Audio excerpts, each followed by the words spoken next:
Kathryn Kuhlman, hace muchos años, decía, siempre Dios tiene su voluntad. Y nosotros nacemos con una voluntad propia. Pero para poder ver la voluntad o para poder entender la voluntad de Dios, tenemos que poner o rendir nuestra voluntad. Y daba el ejemplo, incluso yo le compartí a un par de personas lo mismo que sucedió con Jesús. Jesús, siendo el Hijo de Dios, en el momento de la aflicción, en el momento de la tribulación, decía, Señor, si es posible, pasa de mí esta copa. ¿Qué significa la copa? No es que estaba tomando una copa de vino, era la copa de la ira de Dios. Él sabía el propósito por el cual había sido enviado. Él sabía que la copa de la ira de Dios no era algo agradable. Amén. Entonces, en su naturaleza, en su humanidad, Él dice, Señor, si es posible, pasa de mí esta copa. ¿Qué es lo que está diciendo en este primer concepto? Está diciendo, Señor, ¿habrá alguna otra forma? ¿Habrá otra opción que podamos usar? Como que Dios en el silencio le dice, no. Entonces, ¿qué hace? Están las dos voluntades, la voluntad de Jesús y la voluntad del Padre, y en ese momento rinde su voluntad y le dice, pero no se haga, Señor, mi voluntad, sino la tuya. Amén. ¿No le suena eso parecido? ¿No le suena eso como lo que usted y yo decimos todos los días cuando hay problemas? Cuando Dios nos dice hacer algo, ¿qué decimos, Señor? Señor, que se haga tu voluntad, no la mía. ¿Cuántos dicen así? Amén. Amén. Gloria a Dios. ¿Por qué no lo veo en la iglesia todo el tiempo? ¿Por qué no lo veo involucrados entonces? Porque más parece como que usted hace su voluntad, no la voluntad de Dios. Amén. Amén. Créame, si estamos haciendo la voluntad de Dios, entonces estaríamos en otro nivel, caminaríamos a otro nivel, haríamos cosas diferentes. ¿Por qué? Porque vamos enfocados en la voluntad del Señor. Seguimos con la palabra de Dios.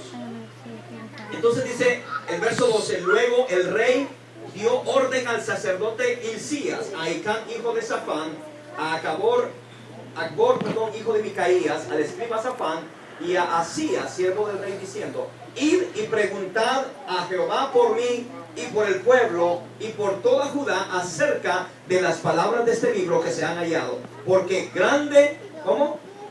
Grande, dice, es la ira de Jehová que se ha encendido contra nuestros padres o contra nosotros. Entonces, ¿qué podemos decir? ¿Y nosotros por qué vamos a pagar los platos rotos? ¿Verdad? Si yo ni siquiera había nacido, ¿por qué yo tengo que estar acá que de tal manera amó Dios al mundo? ¿Qué? ¿A mí de qué me amó si yo no he hecho nada? ¿Verdad? Yo no soy el que pequé delante de Jehová, yo no soy el que estoy en el Edén. ¿De qué me tengo que arrepentir? Y esa es la mentalidad pecaminosa que cada uno de nosotros trae y que creemos que nos justifica. ¿Se ha dado cuenta usted de que la naturaleza humana del hombre es pecaminosa por naturaleza? ¿Verdad? Como hemos dicho, nadie le enseña a un niño a mentir. Nadie. Un niño no necesita oír a su padre o a su madre mentir para mentir. Puede tener 1 año, 2 años, 3 años, no sé cuándo ya empiezan a expresarse. ¿Usted le pregunta algo? No.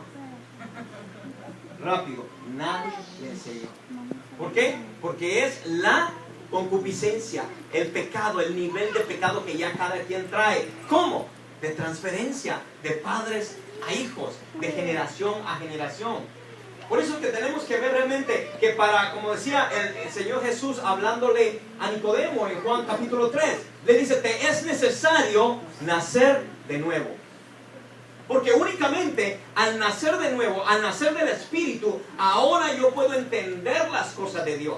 ¿Por qué? Porque ahora ya no la simiente, la semilla que me da vida, ya no es mi padre, ya no es mi madre. Ahora dice, yo vengo a ser engendrado del Espíritu. Por lo tanto, los genes, el ADN que yo voy a tener, van a ser de los del Espíritu de Dios. Voy a empezar a tener pensamientos de las cosas de Dios. ¿Sí o no? Amén. Gloria a Dios. Dice el verso 13, porque se ha encendido la ira de Jehová contra nosotros. ¿Por qué? Por cuanto nuestros padres no escucharon las palabras en este libro. Yo les digo, ¿cuántos son padres de familia acá? Levántame la mano. ¿Cuántos quisiéramos que nuestros hijos acarreen maldición porque usted y yo no hicimos el trabajo de enseñarle a nuestros hijos a honrar a Dios? ¿Cuánto les gustaría ver a sus hijos destruidos por no haberles enseñado la ley y la voluntad de Dios? Créame que esto no es simple y sencillamente yo me muero. Imagínense que muchas veces, como decía yo en alguna ocasión, ya eso de que los padres le dejan herencia a los hijos, ya eso no se ve. Es muy raro. Y la única herencia que le dejan son o malas palabras, borracheras, drogadicción, prostitución, deudas. Esa es la herencia que se transfiere de generación en generación. Ya no vemos algo que tenga un valor moral, ni mucho menos cristiano. Por eso es que nuestra generación se va deteriorando cada vez más. Por eso es que usted se va dando cuenta, como decimos, ya al nivel nuestro, ya a los adultos que conocemos, ya la gente no quiere saber de Dios. Ahora pregúntese usted, 15, 20 años más adelante, ¿qué va a suceder? ¿Cree usted que las cosas van a estar mejor? No, dice la palabra de Dios que en los postreros días se apagaría, ¿verdad?, el amor de muchos. Ya no va a haber ese deseo. La gente va a buscar. Por eso es que vemos gente que a veces cantan, alaban y hacen todo. Y al rato usted los ve como que nunca hubiese pasado por ellos un rocío de nada, secos. No hay nada. No hay nada. Entonces, el rey Josías está hablando y está mandando a consultar a Jehová. Imagínense, tomó la osadía de decir: Señor, ¿qué podemos hacer? ¿Hay algo que todavía podamos hacer en este tiempo para cambiar el futuro de las cosas? ¿Qué podemos hacer para que la ira de Jehová se aplaque en contra nuestra? Entonces dice el verso 14: fueron el sacerdote Hilcías y Ahicam, Acbor, Safán y Asaías a la profetisa Hulda, mujer de Salum, hijo de Tikva, hijo de Agaz, guarda de las vestiduras, la cual moraba en Jerusalén, en la segunda parte de la ciudad, y hablaron con ella. Y ella les dijo: así ha dicho Jehová, el Dios de Israel: decid al varón que os envió a mí: he aquí yo traigo sobre este lugar y sobre los que en él moran todo el mal que hablé, de que habla este libro que ha leído el rey de Judá. Por cuanto me dejaron a mí. Número 1, ¿qué hicieron? Me dejaron a mí. Número 2, quemaron incienso a dioses ajenos, provocándome a ira, dice, con toda la obra de sus manos. Por lo tanto, mi ira se ha encendido contra este lugar. ¿Y qué dicen? Y no se apagará. ¿Usted se da cuenta que la palabra de Dios dice en el libro de, bueno, en varios de los salmos, ¿verdad? Menciona lo mismo, dice: porque grandes son tus misericordias, ¿verdad? Grande y misericordioso es Jehová. Dice: grande misericordia, lento para la ira, ¿verdad? Entonces, pero aquí llega un momento, no significa que sea ilimitada. Grande es en misericordia, pero no ilimitado. Quiere decir, yo aprendí esto en el ejército, los barcos patrulleros en la marina estaban hechos de aluminio. Yo no sé cuántos ya conocían esto, pero usted sabe que el aluminio es uno de los metales que no se incendia fácilmente. Usted le puede meter fuego y le puede meter fuego y el aluminio no se quema, no se empieza a derretir. Pero llega un momento, llega un punto en la temperatura del aluminio que media vez se encienda, ya no lo apaga. No lo apaga ni aunque le echen lo que le echen. Empieza a quemarse como una llanta, ¿verdad? Y empieza a quemarse hasta que se deshace por completo. Entonces, la ira de Jehová, cuando Él la enciende, dice: no hay quien la apague. No hay quien la apague. Y el problema es esto, que vivimos en un mundo donde vemos las cosas como con naturalidad, ¿verdad? Yo le decía el otro día, mentimos, pecamos y no nos causa mayor preocupación.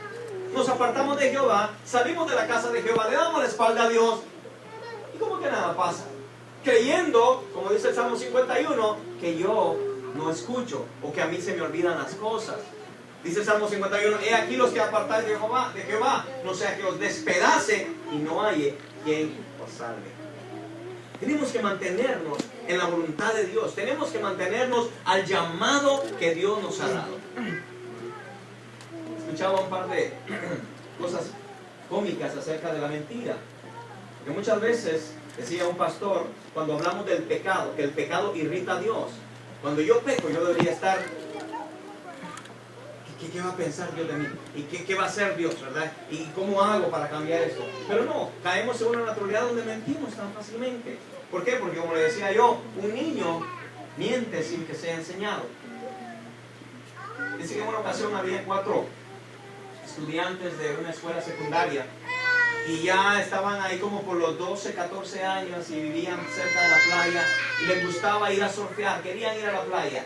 Pero ese día, al día siguiente, ellos tenían un examen que presentar y por lo tanto hicieron un plan y dijeron, ¿saben qué? Vamos a la playa, vamos a disfrutar y cualquier cosa pues llegamos y ponemos una excusa para decir que por eso no pudimos estar en el examen. Entonces fueron y disfrutaron, se estuvieron sus 2 horas, llegaron a la escuela tarde y se presentaron y el maestro se queda viendo y dice, ¿ustedes qué pasó? Ya el examen terminó. No, maestro, es que tuvimos un problema. Se nos ponchó una rueda en el carro cuando veníamos. Él dice, ok, a ver, siéntense, tomen solo les voy a dar la oportunidad de que pasen el examen con una sola pregunta. No van a tener que hacer todas las preguntas de los demás. Digo, siéntense separados todos. Entonces digo, pongan su nombre en el papel y contestan cuál de las ruedas es la que se ponchó. Se quedaron viendo uno con otro y no hallaban qué decir. O sea, a veces creemos que no podemos salir con la nuestra, ¿verdad? En otra ocasión dice que había... No, en una ocasión, este sí se lo voy a contar. Fíjese que, ¿qué pasaría si nosotros viviéramos todavía así, como fuéramos como Pinocho? ¿Cuánto tendríamos la narizota larga o mentirosa? ¿La que sí? En una ocasión dice que un policía tenía parado a un hombre, ¿verdad? Y entonces cuando llega, ya como es costumbre, le dice, señor, me permite su licencia, por favor. Y el hombre le dice, no tengo licencia. ¿Por qué no? Me la quitaron cuando llegué, tenía 5 DUIs. Le dice, ok, ¿presta su registro? No tengo, le dice, porque el carro es robado. Se le queda viendo el policía y dice, oh, no, permítame, yo creo que sí vi un registro aquí. Cuando guardé mi pistola en la guantera, ahí vi que había un registro. Y el hombre le dice, el policía, ¿tienes una pistola en la guantera de tu carro? Claro, dice, es con la que maté a la dueña del carro. Y la tengo metida en el baúl, en la parte de atrás. Entonces el policía viene, solo se retrocede un poco, coge su radio y empieza a llamar refuerzos. Y a ratos llegan aquel montón de patrullas y empiezan a rodear todo eso. Y entonces llega el capitán y le dice qué es lo que está pasando. Y el capitán llega y le vuelve a hablar al hombre y le dice, señor, ¿me permite su licencia, por favor?